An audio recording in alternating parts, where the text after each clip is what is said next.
Hello guys and welcome to this new video tutorial. In this video I'm going to show you how you could disable Windows automatic updates for unlimited period.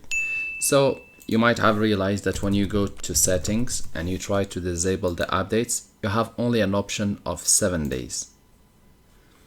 And you can only post them or post the updates for 7 days. To be able to solve this problem or to be able to disable the updates for unlimited period, you will need to be the admin of the computer, not using an invited user.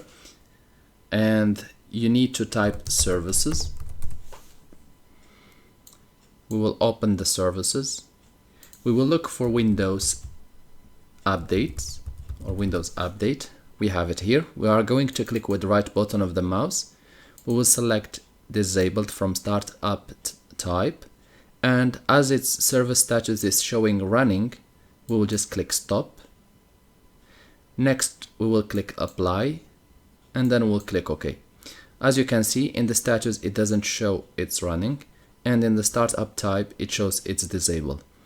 Once or after a certain period, if you would like to re-enable again, you have just revert to what you have done. So you click again, you select automatic or delay or whatever, you click apply, and then you click start, and then you click OK, and it should rework again.